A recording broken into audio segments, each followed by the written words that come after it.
Testy, testy, test, test.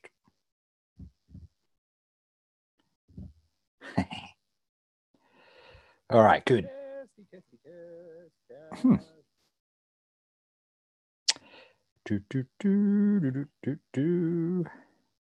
Thank you, Betty. Excellent. Let's make sure I stop this so we don't get echoes. Blah, blah, blah, blah, blah, blah.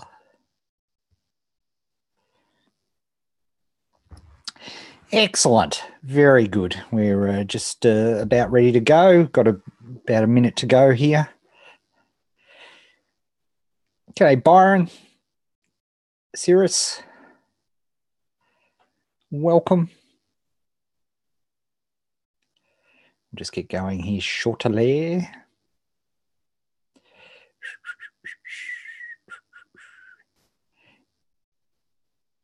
Paul Allen's calling in from North Carolina. Excellent. Hey, Deb.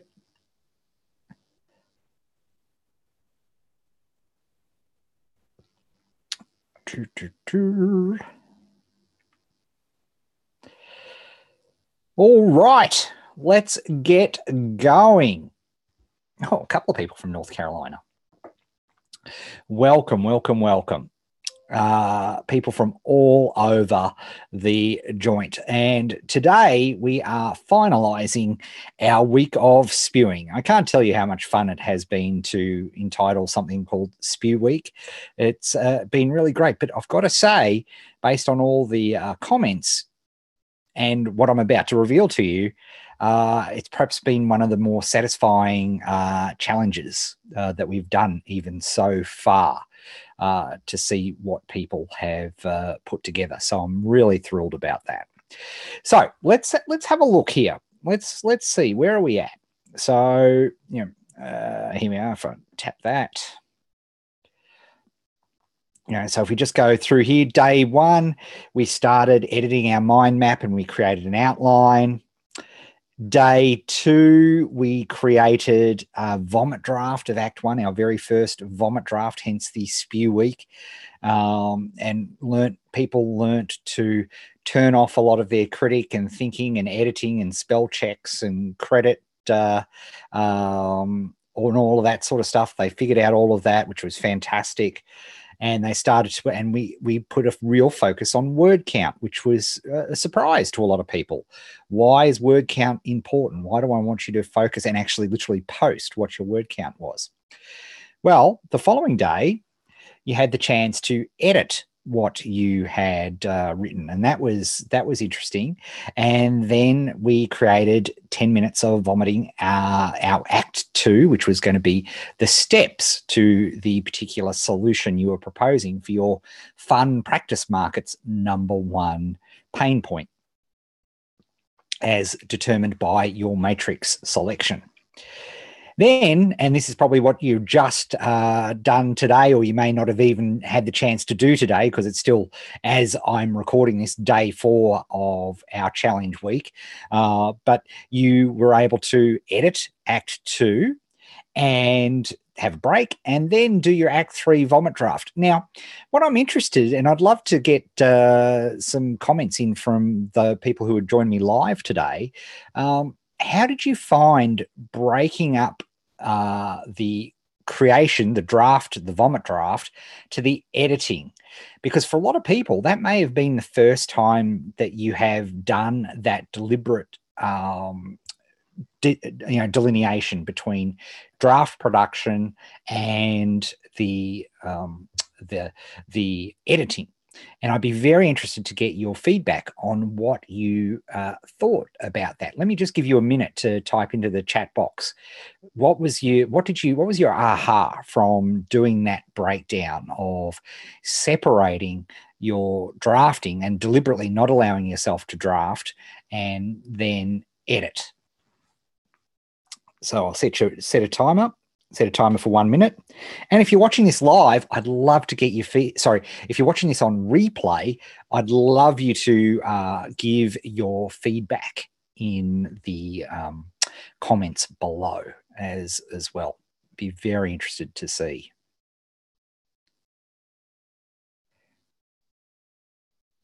It was hard not to edit. Yeah, because it's such an ingrained habit. Like we did most of our teaching, has been all about that, right?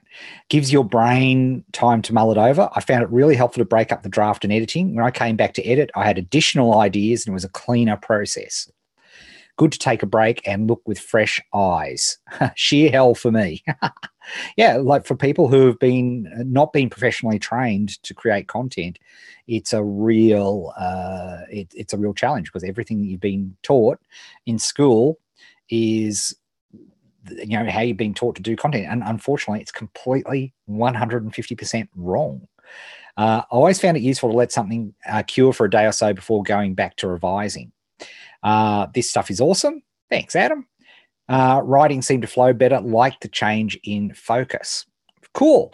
So there's some reactions from the live audience. And again, for those of you who are watching the replay, please drop in a comment and let us know. And while you're there, please hit the thumbs up and make sure you subscribed. And I must check the percentage of subscribed. I haven't looked at that in the last week or so. It's getting up, which is great. And make sure you bang that bell, bro, so that you get notifications of live events. And keep in mind too, while we're doing a little quick commercial break, is that every Sunday at 8:30 p.m. I introduce the week's next challenge, right? So that's 8:30 p.m. Eastern USA time. Okay, so it's 8:30 p.m. Sunday nights, Eastern USA time. I reveal the next challenge for the week. So if you can join us live and have a bit of fun, that is awesome too. Got lots of content in minutes instead of days, says Nancy. And funny you mention that, Nancy, because that sort of segues beautifully into what we're going to be doing for our day 5, which, of course, we are here now. And I actually did a spoiler alert, and I said, well, obviously the first bit of day 5, which will be tomorrow for most of you, is going to be editing your vomit of Act 3, right? So editing your your Act 3 stuff. So that's sort of a spoiler alert. But let's now get into, and let's just have a look at what you've done, because it was interesting. It was really interesting. If you looked at the word counts, just those of you in the chat, this will be a bit of fun, because what's great is the chat shows in the replay as well. So those of you in the chat, if you just want to type in your, if you've done it, just what your word counts were for Act 1, Act 2,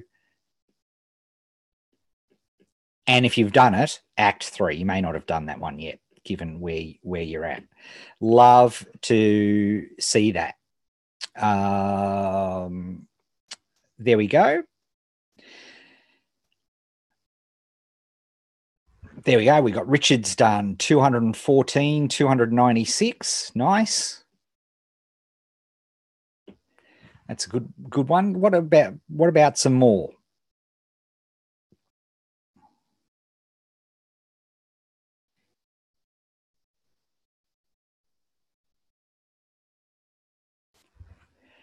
There we are. 280, 407, 311,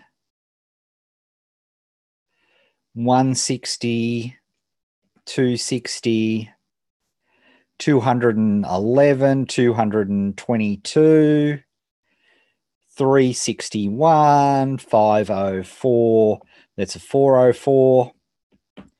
Right. So even like if we took the smallest numbers here, if we took the smallest word count numbers that we have here live, we've got 215. Let's call it 215, and let's call it 215 for our 3 things. Now, here's something you may not know, right? And that's I'm using minimum numbers here, okay? Most of you are way more than that, and you can see more in the chat. You can see more coming up in the chat as well, which is cool. So let's have a look here. we've got 215, 215. So let's say, it's basically 645. Let's call it 650 for fun. 645, 650. Okay. Now, did you know that in a well-designed non-fiction document, one-page word count is 250 words? So even if you're at 650, and hopefully you're all reducing your words as you go through editing, ideally, the numbers reduce a little. But again, I've picked the smallest possible numbers here. So that's 250, 500. So even the lowest number that people have come up with is 2 to 3 pages of a typical non-fiction report. Isn't that interesting? Isn't that interesting? What do you think that means, chat?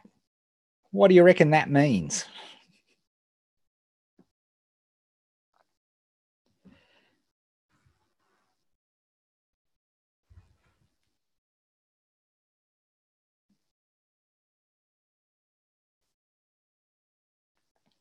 So with our, let's say, minimum 3 pages, for most of you, you've got minimum 3 pages of content. You have, without knowing it, created a lead magnet. What's a lead magnet, I hear you say? Well, a lead magnet is our option. So if we're going to in a market, if we're going to collect emails,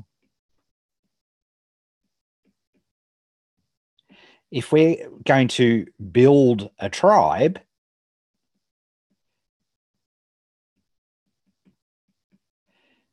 we need to offer people something, right? We need to give something in return for our email.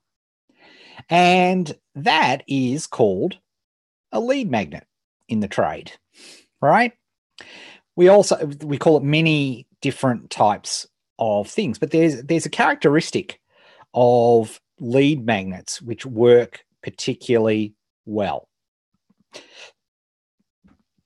And a guy called Nicholas Kuzmich, who wrote a very good book called Give, calls this a SAGE document. All right, and SAGE is actually an acronym. So SAGE is simple, actionable,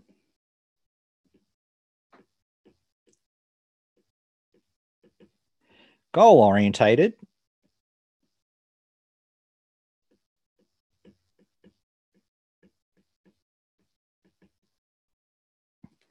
and easy. Okay, so let's have a look. So with our Act 1, we were figuring out, why should somebody read this report? Why should somebody do this? And empathizing with the pain point, right? The number one pain point as created by our matrix. So we did that in Act 1. In Act 2,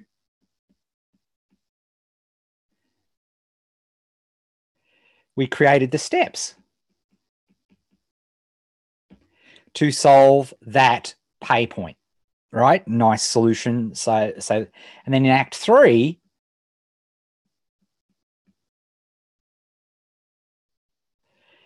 we talked about next steps and summaries, and it might have included a checklist or some sort, like some YouTube videos showing, you know, some resources. Resources, another word for this.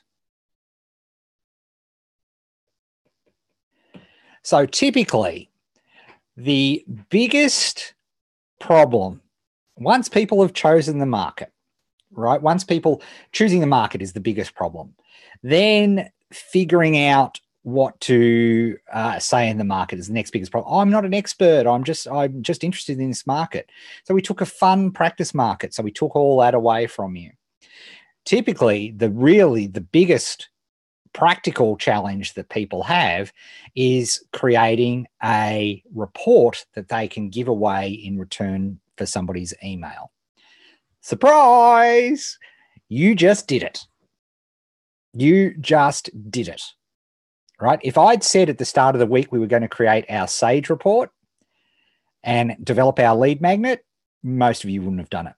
That's just what the stats tell me, right? Because you'd get so head up, you'd just instantly feed back into the, oh my gosh, I'm at school, I have to hand in my app report. Do you remember how many of us used to freak out about doing a 300-word essay? My kids, you know, come home from school and, oh, I have to write 300 words on blah, blah, blah. And I laugh. You did 300 words in 10 minutes, most of you. And everybody did over 200 words. Isn't that cool? What do you think, chat? What's aha, surprise. How many of you written a document report for a market before? Have you tried and failed? How many? Let us know your comments in the comments. And I'd love to hear, again, if you're watching the replay, love to hear in the actual comments below as well. How about that, right? You've just done it. Right? So, yeah, me, yes, right? It's so many people have had this problem. What is a document report, right? They don't go, never done it before now. Surprise! You have. You just created a Sage report, but I didn't tell you that it was going to be a Sage report, because if I'd said if it was a report, most of you would have freaked out. Right? Most of you would have freaked out. Yet in a week, you've got the core components of a report written. So many people of you in the comments, which I'm so excited about, say, I've never done this before. Right? Wow. Surprise. So what we're going to do first in this in our day 5 activity, and I like doing the day 5 activities for your Friday, because you might sneak it onto the weekend, because I'm going to say it's a 50-minute session, but in reality, it's 2 by 25. 50-minute session.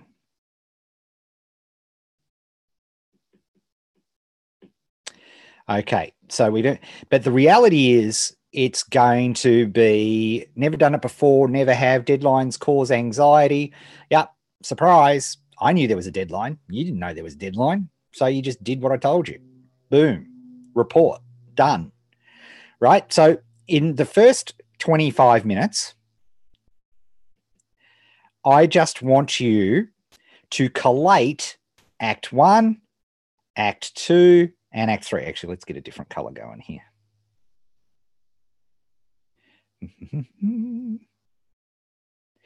Yeah.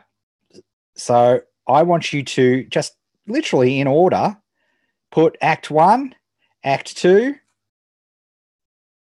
and Act 3 just together, right? Just put them in the order. Act 1, Act 2, Act 3. That's our 25 minutes. So just collate Act 1. And you've already done a first pass edit as well. Act 1, Act 2, Act 3. Now, there must be a bare minimum of 4 hours. My preference, though, honestly, that's the bare minimum, 4 hours. My preference is, if you can structure it this way, to actually come back a day later, 24 hours. That's my preference. And then I want you to spend 25 minutes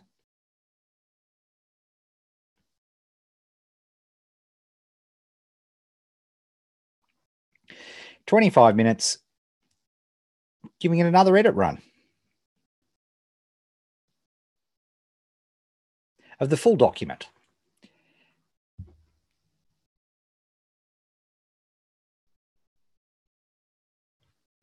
Okay, so we've got 25 minutes, collate the first. That's good, Betty. It might not take 25 minutes for you. Awesome.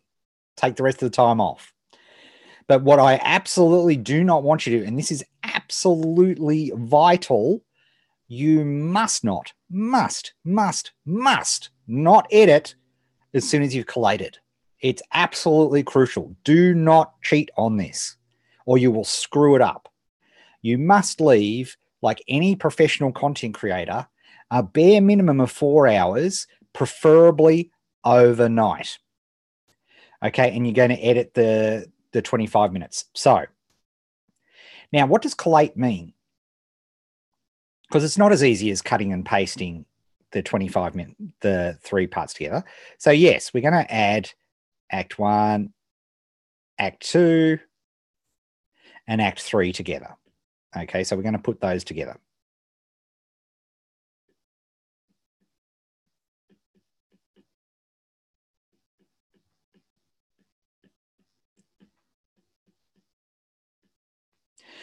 Now, here's the thing. These plus parts here,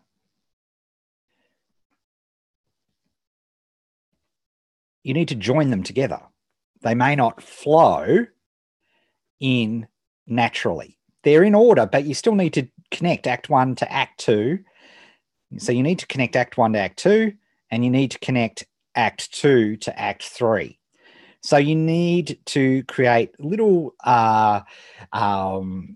joiner passages, if you will, to create a flow between Act 1 and Act 2. And it could be as simple as a paragraph, just saying, that's why you want to do it. Now, let me outline the steps for you of what you need to do.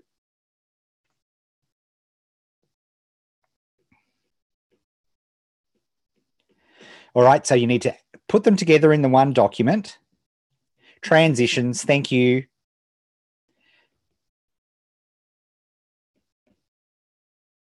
And do your transitions between each when you collate your document.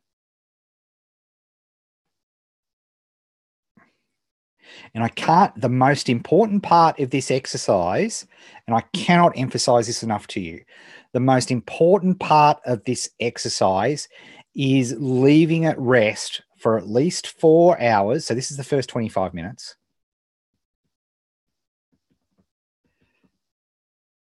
You must leave it for at least 4 hours. My real preference, I've got to tell you, is 24 hours.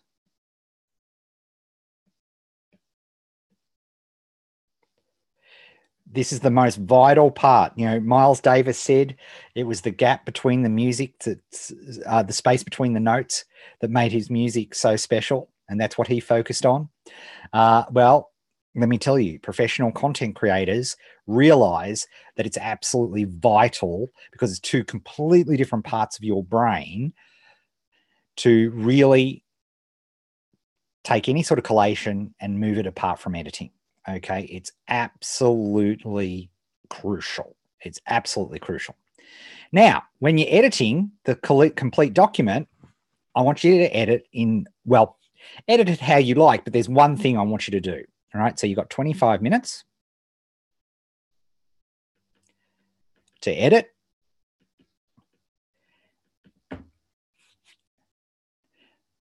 I want you, ideally, to print out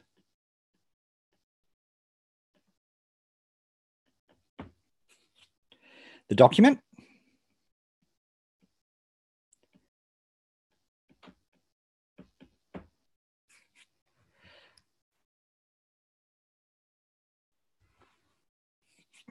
Why at least 4 hours? Because science tells us that gives you enough space.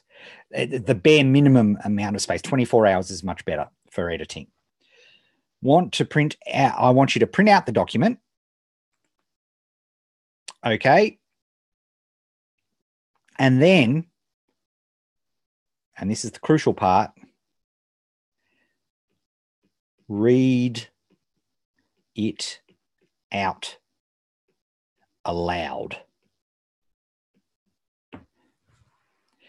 Okay, so you are printing it out and you've got your printed paper and you're reading it out aloud. And then every time you stumble,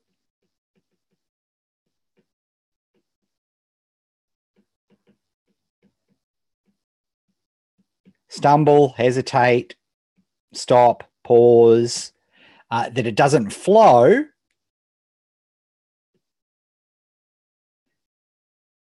take a mark. So use you might want to use the veritable editing red pen, but mark where you've edited, where you stumbled.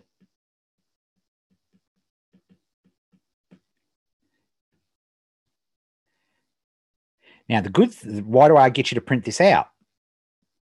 One is, for the vast majority of you've spent the vast majority of your years reading stuff out on paper, particularly your formative brain forming years, reading stuff out on paper. Okay, so that's the first step. The second step is to deliberately stop you from editing as you go. Now, you can absolutely do runs of editing where you're editing as you go. All I'm asking for you is the first part of the 25 minutes is to just follow this process, right? So I want you to read it out aloud. Every time you stumble, make a mark in the document, underline, whatever, and that will give you something to go back to fix at the end of doing a complete run through. All right? Complete run through. So this must be done from start to finish. By the way, what you may not know is 200 words is about a page of a script.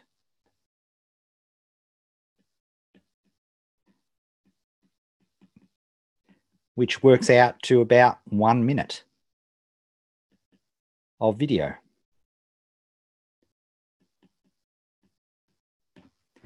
Just an interesting aside. All right. So again, let's be very specific. So for your editing, you can go for your life, do edit however you naturally want to edit, except for at the start. I want you to print out your collation from the prior day. I want you to read it out aloud, away from your computer. The only thing I want you to have is a red pen or any sort of pen. Honestly, I like a different color. Read it out aloud. Every place that you stumble, underline it, right? And you'll notice, by the way, as you're reading through, you'll notice spelling mistakes and just things that are ridiculous. Feel free to go through it. But I want you to go through the entire the entire document once. Okay, then go and make those changes and then edit through and see how you go, right, with the 25 minutes of editing. All right, so let's retrace. So we are going to spend 50 minutes, probably over 2 days, ideally, and we're going to break it up into 25 minutes. 25 minutes, we're going to collate and add in transitions between our Act 1, Act 2, and Act 3. Then we're going to spend 25 minutes editing. And just in the first part of the edit, what I want you to do is I want you to print out the document, read it out aloud. Every time you stumble, make a mark, right? So you're editing on paper. You're printing out, you're reading it on paper, and you're doing that. Why am I getting you to do that? There's so many reasons. One, again, is it's an environment change, right? How many times have you corrected something on the computer and you're sure, I've got it. I've nailed this. I've got it corrected. And you hand it to somebody else and then they pick out the, they immediately say, oh, you spelt this wrong, or, oh, this doesn't make any sense at all, right? Isn't it frustrating? Happens all the time. Right? So That's why doing a complete change of environment helps you to be able to edit better. All right. So that's just a little power tip, if you will. Okay. Any questions? All right. If you've got any questions, now's the time to ask them.